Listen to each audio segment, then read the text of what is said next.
يظل عامر بختنا ودوم نبراله، ازلام على الهلا متشكله اشكاله، ما نترك الصاحب الا وقت الموت، وبظهر الوفي نسولف بافعاله. هز فنجانك وقلهم بعد كافي، وانده ثار جرحك لا يظل غافي.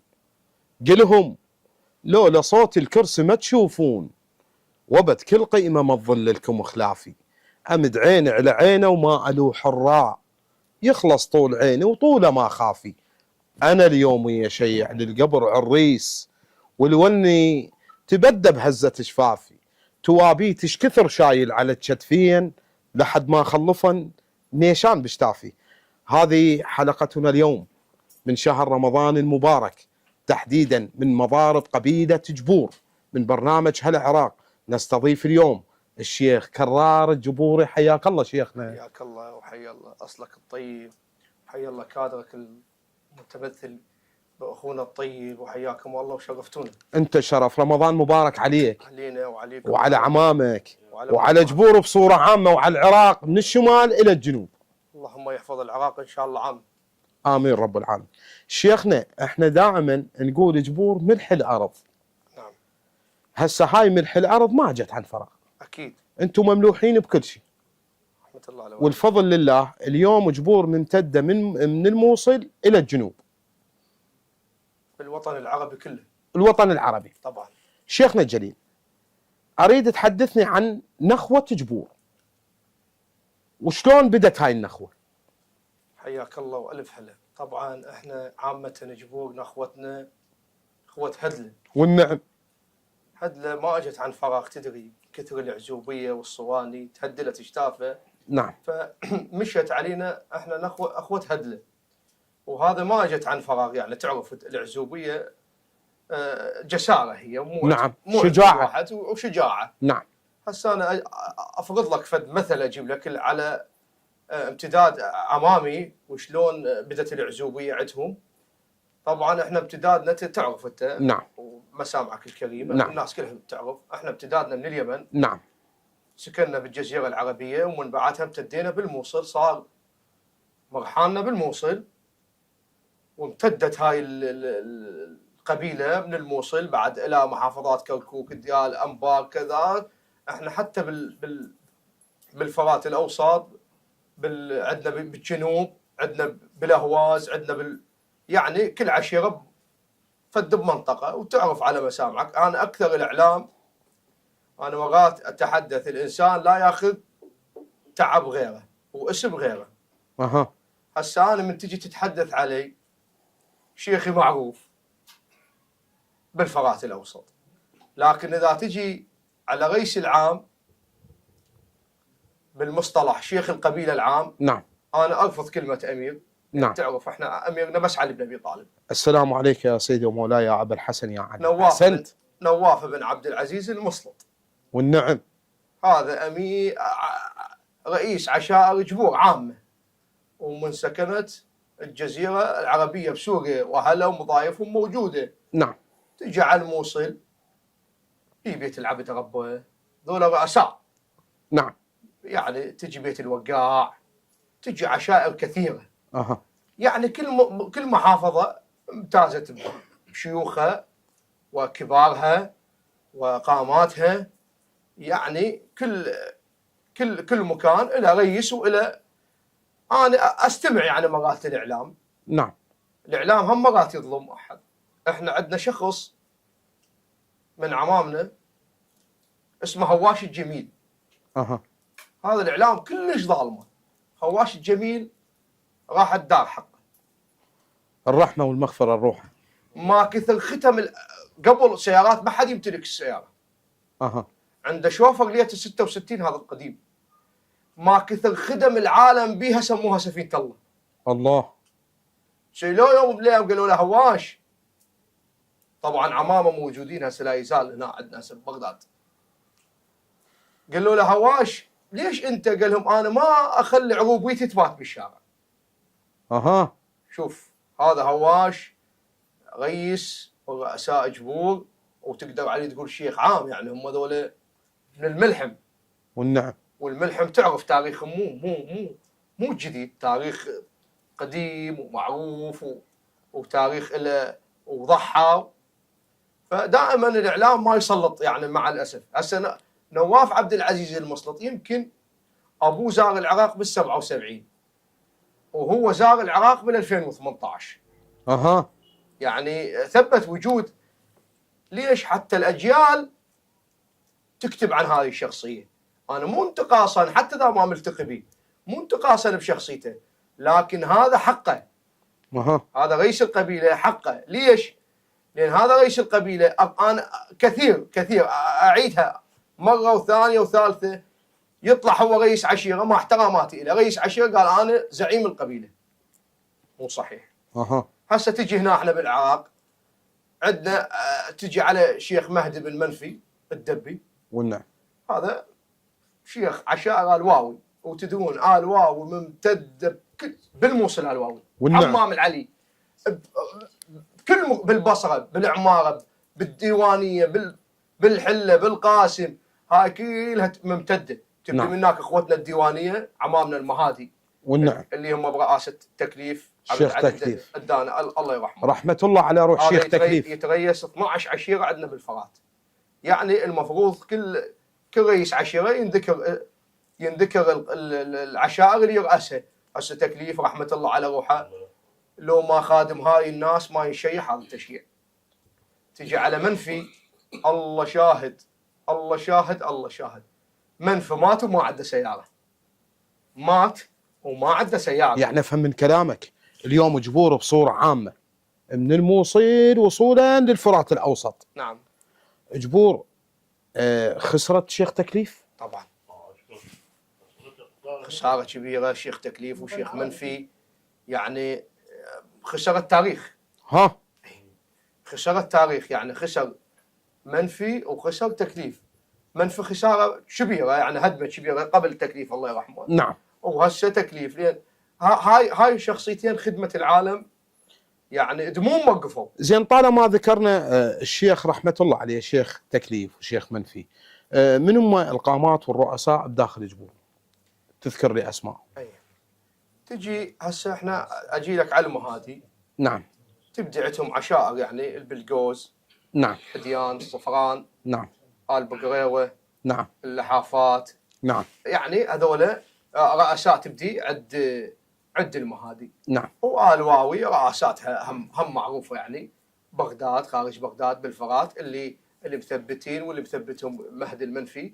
رؤسات معروفه كل من على عشيرته. زين شيخنا الجليل، انت شويه خليت عندي تساؤلات. نعم. قلت لي انا رئيسي موجود، نعم. شيخي موجود. موجود. هسه هذا نكران ذات؟ لا. لو حقيقه اليوم الشيخ قرر ما يعبر هذا وعمار، لا ما اقدر. عنوانها؟ لا ما اقدر، يشهد الله ما اقدر. يعني مو اقول لك انا. شنو رايك بظاهره بالاونه الاخيره كثره المستشيخين؟ شوف هو شنو تعقيبك عليهم؟ هذا شوف هو الاستشيخه وشلون قام يعبر عمه واخوه وابن عمه، فهذا الفتح له مجال. منو السبب؟ السبب هالتجمعات اللي جاي تصير عندنا، اللي هسه راح اجيب لك مثل بسيط. تجمعات؟ اي التجمعات اللي صارت عندنا، شلون ما تقول شجعت هاي الناس اللي جاي تطلع بالتالي. انا بالنسبه لي ارفض التجمع وارفض الدرع وارفض يعني هاي التجمعات عامه اللي جاي يصير عندنا بالعراق. ليش؟ انت اسالني ليش؟ احنا قبل فتره حضرت الاحد العشاير بدون ذكر اسماء. نعم. متحاكي ويا جيرانه، من متحاكي ويا جيرانه اكو تظاهر عندنا درع ماشي. نعم. دروعه ما ادري شو يسمونها هاي. هذا التجمع من جاي مناطقنا الشعبيه تفاكهم وسلاحهم ويانا، رموا طط كتلونهم بشر، من كتلونهم طشوا هاي راح التجمع مخر، ابتلى هذا البيت، اجوا على القريط. قال لهم عمي انا لا اعلم ولا عندي علم ولا مكاوم ولا داس جاوي بل وطاحت عمطوني عطوه. وهذا التجمع شنو موضوع؟ هذا تبخر ما ظل منه نفر واحد، من وصلت مرحله تدري هذا دم، والدم متبوع. اليوم من يجون يسالون جنابك الكريم انت منين؟ من الدبيسات. الله يعزك. من الصير عندكم دم لازم يحضر لو علي الشعلان لو رئيسك العام. شيخ طالب حميد المشكور، مو الف تحيه لشيخنا ابو حسان شيخ علي الشعلان وشيخي طالب حميد يعني هسه المشهور انا محمد. بالنسبه لي ابو احسان جميع فصل قتل خطف اشوفه قاعد اول الناس. هاي الناس ليش خو يجيبون اي رئيس يقعد؟ بس هذا له جلاله وتقدير ويعني ما يصير رمز البودرات. احنا بالنسبه هذا الموضوع اللي تكلمت فيه، هذا الموضوع احنا كثرة اللي قام يعبر عنه. الثقه بالله. ذاك اليوم اجاني واحد يريد يذب ابوه. يذب ابوه؟ اي شيخنا الجليل، انا هذا كتاب ما وقعت. انا اسف للمقاطعه، احبائي كونوا قريبا، فاصل ونعود.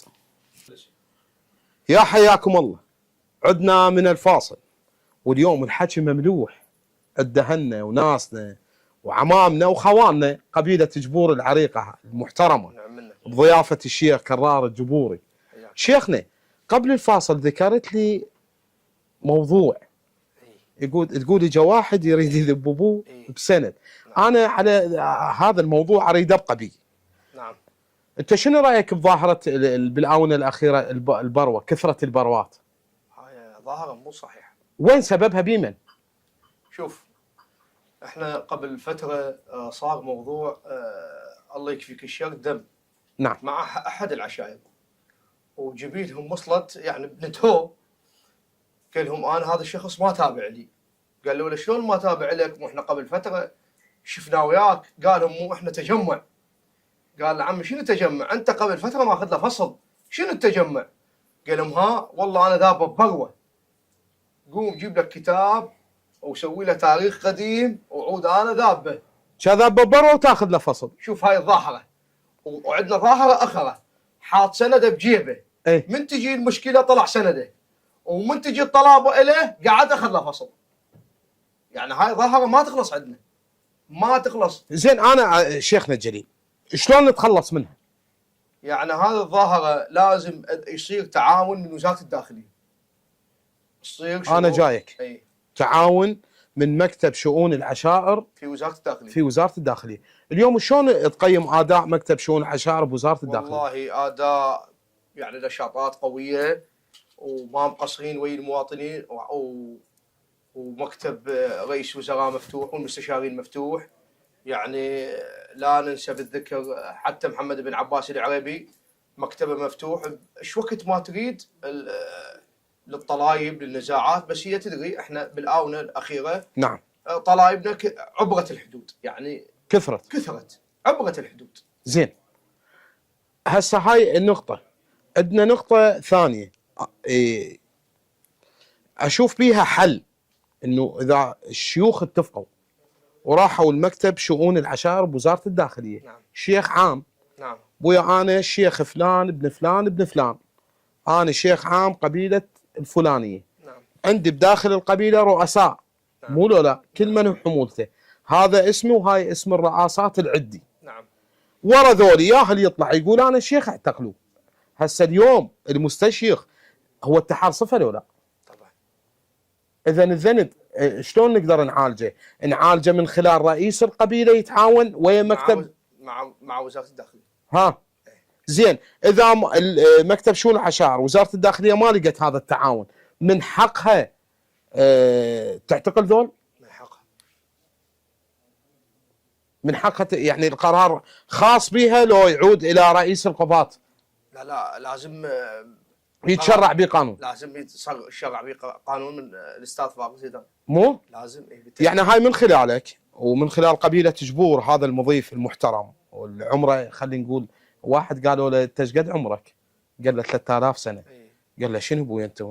قالوا له هذا ما يعرف. يقصد لك فانت يعني عمرك 3000 سنه، شيخ. انت شيخ ابن شيخ ابن شيخ، والله يحفظ كل مشايخنا وكل عراقنا الحبيب. يقصد له يعني انا لقصده اليوم فائق زيدان الف تحيه له ونقول له رمضان مبارك عليك استاذنا العزيز.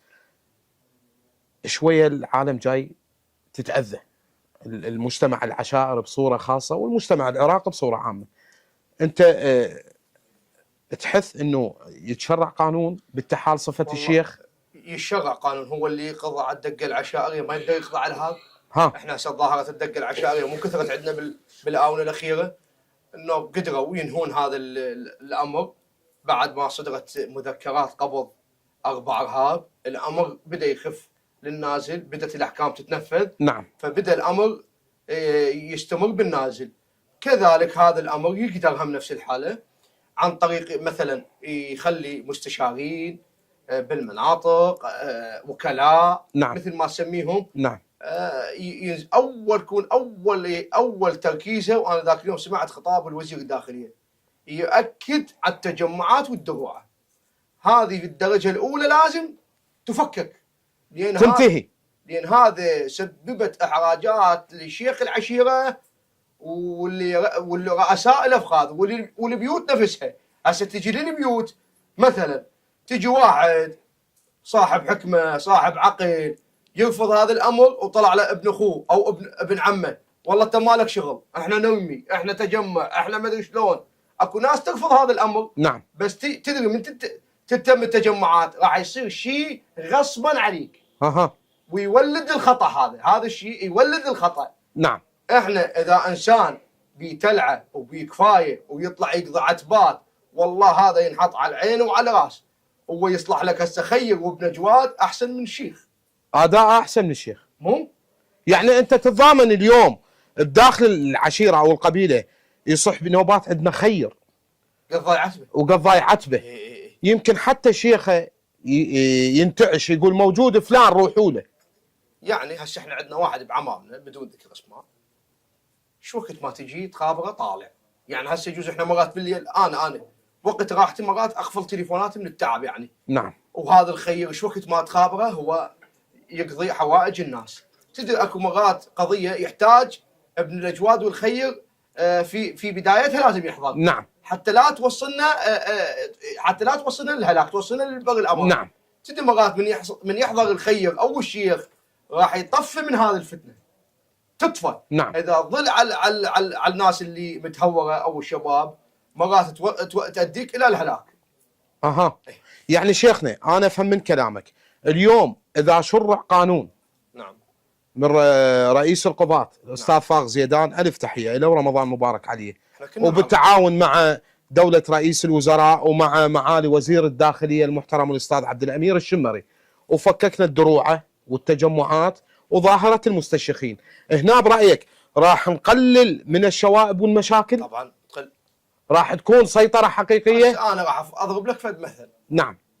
انا اعتبرني انا اضرب لك مثل على روحي.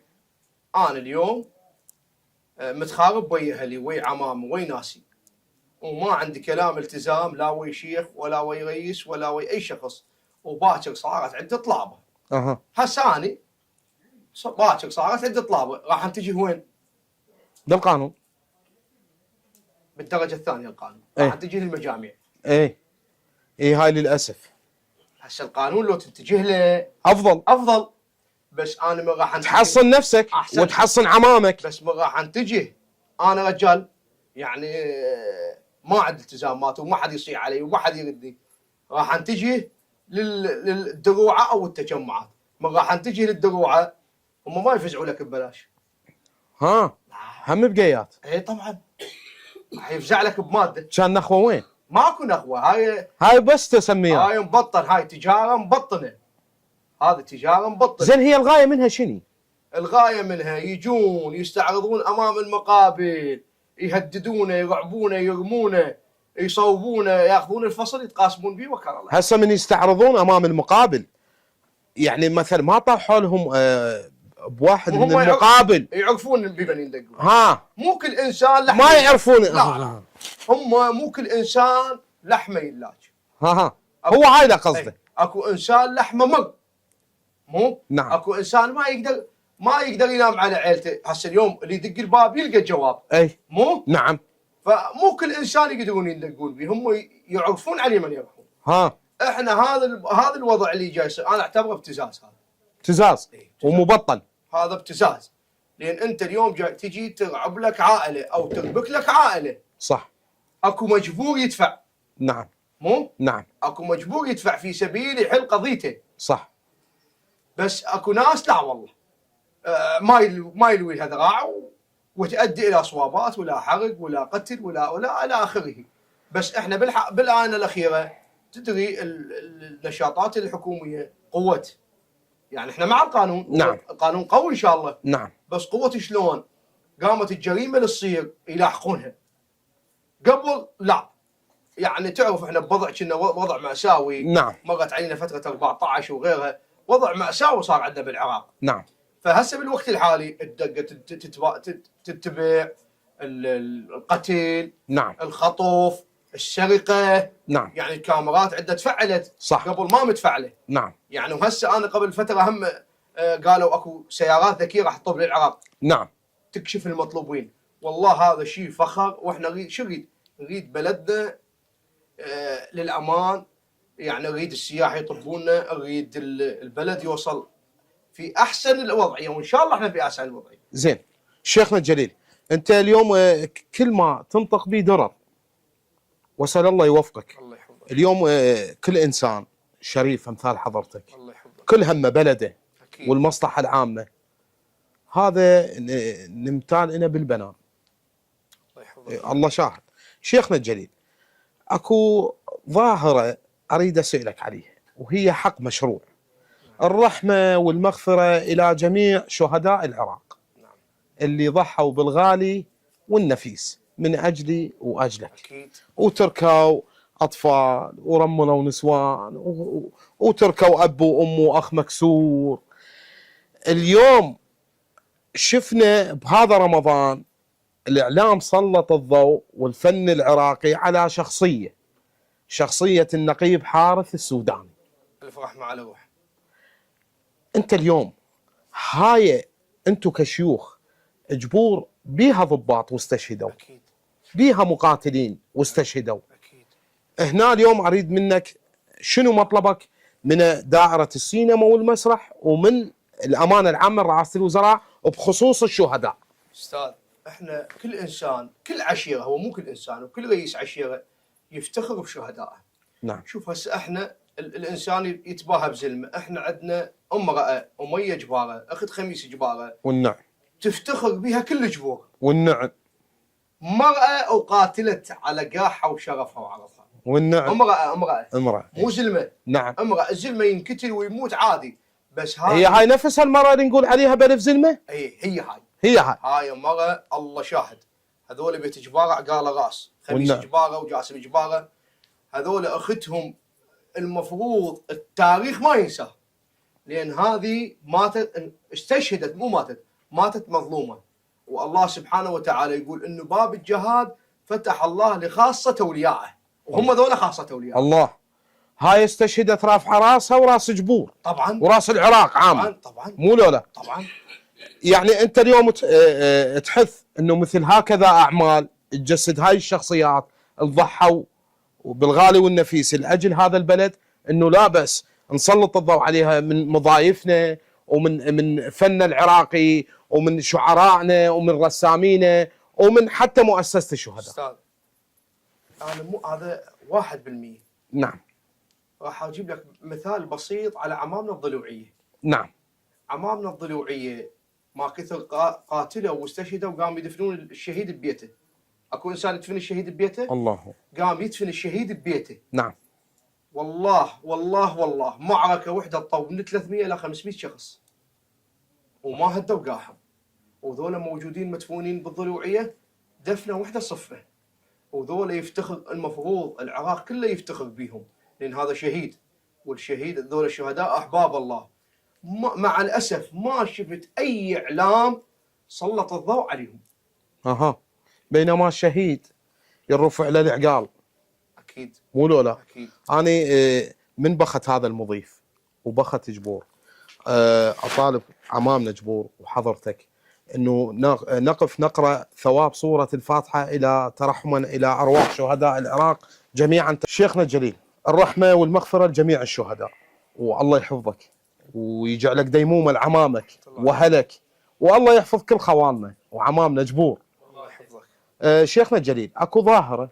نعم. انا اليوم امون لا مخول على قولة الف تحيه ونقول له رمضان مبارك عليك وصيام مقبول والله يتقبل الطاعات. الشيخ حسين بن عزيز بن حج محمد بن سلمان بن غيلان.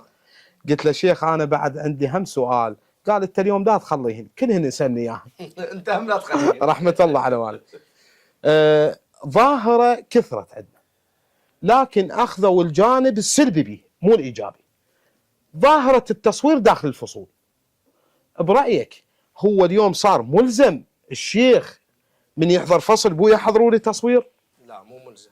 لا، هي هذا القرار بيد الشيخ لو ما مسيطر عليه شيء. لا شوف استاذ، شوف هسه تجي على الفصول.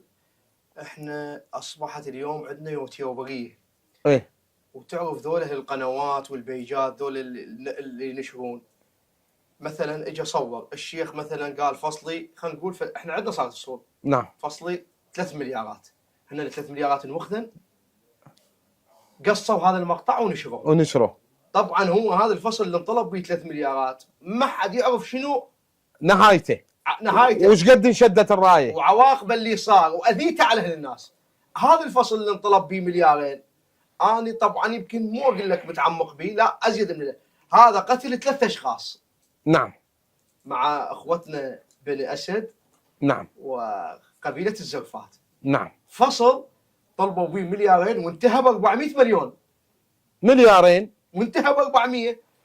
اي انت هذا التصوير يعني الجانب المظلم ليش رحت صدرت لي هاي وعرفت الايجابيه يعني هم 3 المقتولين وبالتالي هو قتل 3 نفرات. الله سبحانه وتعالى حرم القتل، قال هدم الكعبه ولا قتل مسلم. قال الله في محكم كتابه الكريم بسم الله الرحمن الرحيم من قتل نفسا بغير ذنب قتل الناس جميعا. هسه لا قال المسلم والغير مسلم جميعا. يعني بجميع بقاع الارض. اكيد. مو لولا اكيد. هسه انا هذا التصوير والله ما اعرف الغايه منها شنو. شوف اكو تصوير سلبي واكو تصوير ايجابي. وين السلبي؟ السلبي من مثلا اكو ناس تصنع مثلا مقطع وين ينقص. تدري انا اليوم محول من محول النصب شادر البخت، يعني بعد ماكو غير. ماكو انشال. مو طالما اخذت عطوه انتهى بعد انتهى. الامر. زين ليش انا نقعد بالشادر يبدا الصياح والغلط اكو ناس تتحمل. هي هاي جايه انا هم جاي. هذا اللي يصور يعني والله ما اعرف. انت من صوروك وتصيح على المشي وتهدد مو وتتلفظ بالفاظ معيبه يعني.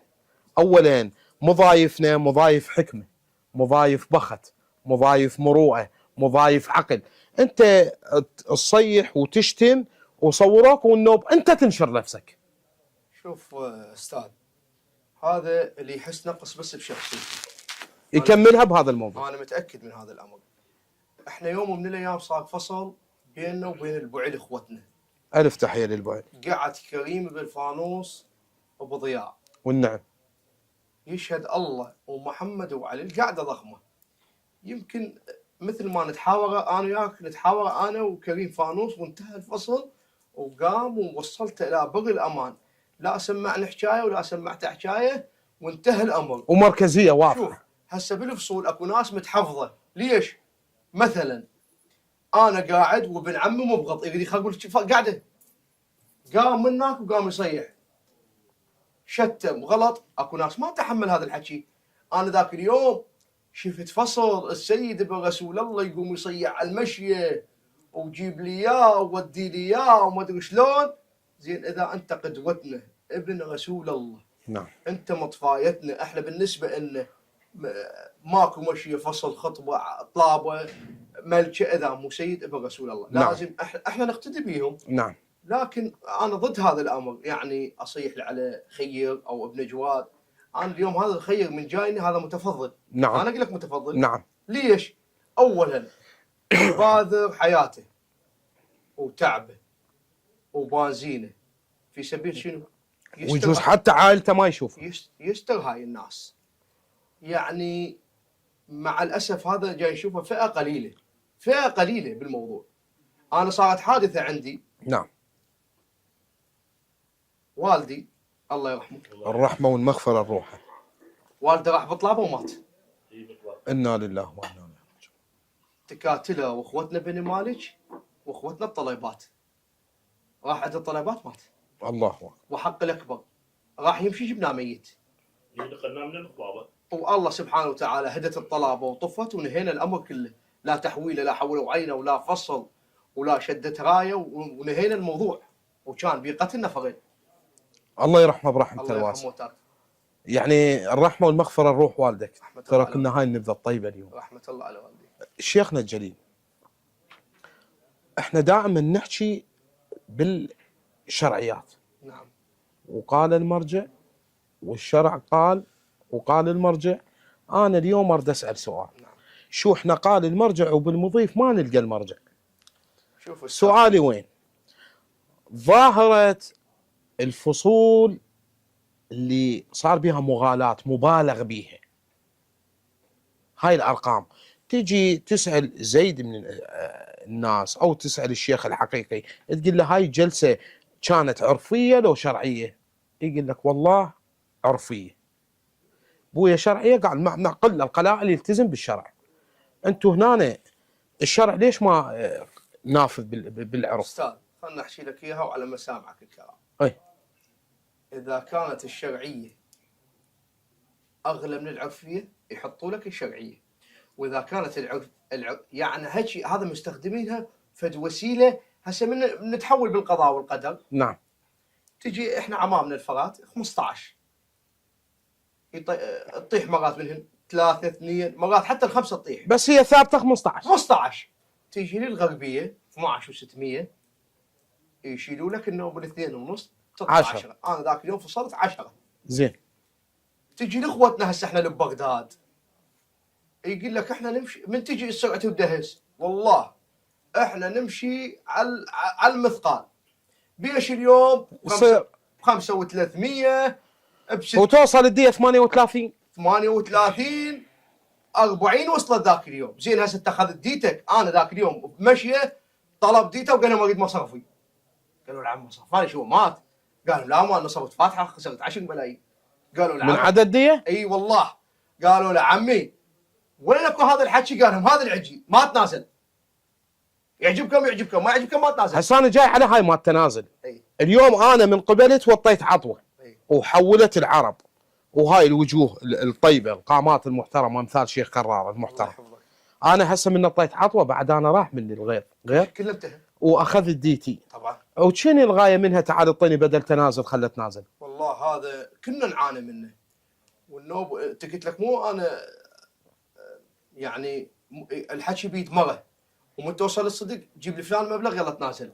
يعني هاي صارت كثير. شوف احنا قبل شلون نتخلص منها؟ هاي الظاهره ما نخلص منها الا يعني شو اقول لك تكون احنا نخلص منها بشغله واحده. مثلا شنو القضيه اللي تصير عندنا مثلا المساله مثلا الطلاق والحادث الكذا كون نحله قانونيا ونطلع بمنتج عشائريا. يعني القانونيا شنو؟ مثلا اني وجنابك الكريم متخاصمين. نعم. نتخاصمنا واحد ما يطمنا من حقه من الثاني. لا احنا اللي قعدنا واقتضينا ولا احنا فضينا امرنا. نعم. كون نتجه للقانون نخصم امرنا قانونيا. من اللي يوقع عليه حق؟ يجر صاحبه. نعم. احنا هنا حتى اللي يعني مع الاسف حتى اللي واقع عليه حق راح يستعين بناس ما تخاف الله وتسوي له الحق باطل. يعني الموضوع له حل لو ما له؟ له حل بس بالقانون. بس بالقانون. نعم. احبائي كونوا قريبا فاصل ونعود. احبائي عندنا من الفاصل شيخنا الجليل. اليوم عندنا راح يكون مسك الختام هذا السؤال. نعم. الام ما تعوض. اكيد. مو؟ اكيد. انت شنو رايك بالاونه الاخيره كثرت عندنا ياخذ امه ويوديها الدار المسنين لو يطق امه؟ هذا اللي يسوي هيك خليه يتبع اصله. هنا القانون هم له مدخل بهذا الموضوع؟ كل مدخل مال القانون. هذا الانسان بس المنحط واللي ما واضح حليب طاهر. انت هسه جبت لي سالفه على الام. اي. انا يوم من الايام حضرت شخص طالب بي خواله. نعم. من تطالب بي خواله وصلت للفنك فنك. وصلت للفنك فنك. قاموا وغادوا يغيرون على اخواتهم. زين. طلعت امه. ايش قالت؟ قالت له اذا انت ابني ومرضعتك حليب طاهر ترد، واذا انت هديت على خوالك ورميتهم اقصدي وذبه. الله اكبر. وبالتالي رجع واصطلح ويا خواله ونهى الامر. فهذا اللي يذب امه حليبه مو طاهر. يعني انا قبل فتره شفت لي موقف منشور على التواصل الاجتماعي زل مشايب معقل ابوه جاي من العمره دنق على مداس ابوه باسه، والله العظيم الله. والله الدمعه وقفت بعيني. هذا يكون رمز، يعني الانسان بدون رحمه امه وابوه ما يشوف ما يذوق طعم الجنه. شيخنا الجليل الله جل جلاله يبعث ملك من الملائكة عندما تذهب الأم إلى رب رحيم، يقول اعلم يا هذا ذهبت التي كنا نرحمك من أجله. الله. فأنا أبوي أوجه لكم رسالة، أنت خلي ببالك اليوم هاي البركة لبيتك، ترى الله رازقك وساترك وراحمك من أجله. اكيد. ترى ذا راحت الندم ما يفيد، اكيد. وتأنيب الضمير ما يفيد، والدمع ما يفيد، ولو مو الثوب والزور. وها هو بر الوالدين مو فقط بالحياة، لا لا اكيد. بالممات. فعلا. مو لولا فعلا. نشوف هواي من مجتمعنا يختم القرآن ويهدي ثوابه لأمه، يروح يزور الإمام الحسين سلام الله عليه وأخيه أبا الفضل العباس عليه السلام بالأربعينية، ويهدي خطوات الأمة إذا كانت متوفية، ويدعي بالرحمة الأم. هسه هي متوفية، أنت تصور هي متوفية ويقدم هذا كله، كانت شو مسوي هذا؟ هيك مو لولا؟ طبعا. يعني أنا والله ما أدري. أنت إذا الشيخ كرر تسمح لي يعني، وراح أتجرأ وأسألك يعني، إذا شاهدت أحد أفراد القبيلة عندك نعم. ما مراعي أمه ما مباريها وسوى هذا الإجراء، ايش تتخذ إجراء بحقه؟ يعني توصل مرحلة إذا ما صلح أمره أخلي رئيس يذبه. ها أي. حتى يكون عبرة عبرة لغيره. لمن اعتبر. أكيد. أنا أشكرك جزيل الشكر. حياك الله وألف هلا. أمي هذا بيت دارمي شوية يطيب خاطر، يقول أمي من أروح بعيد وارجع عليها ألقى الدموع تطيح حتى من يديها. الله الله الله الله. مسك هذه الحلقة والختام وياك، أنت مسك الختام، الله يحفظك. أنت شرفتنا. ما تنتهي. الله يحفظك. أسأل الله يطيل عمرك. شكرا على حسن الضيافة حياكم الله. والاستقبال، واشكر قبيلة جبور، حياكم الله. وشكر خاص باسمي وباسم برنامج هلا عراق، ومن خلالك الجنود اللي أنا ما ضد كلمة المجهولين، ليسوا بمجهولين، يتعبون وينجحون هاي الحلقات. السلطة أبعد ولا. الله يحفظهم. ألف تحية لمصورنا والمونتير أحمد شاتي، حياه الله. والأستاذ الحبيب عمر النقيب. حياه الله. أتوجه لك بوافر الشكر والتقدير. حياكم الله. أحبائي لذلك الحين أستودعكم الله، والسلام عليكم ورحمة الله وبركاته. انتظرونا بالحلقة القادمة من برنامج هلا عراق. كان معكم في الإعداد والتقديم الشاعر رضا الدبيسي.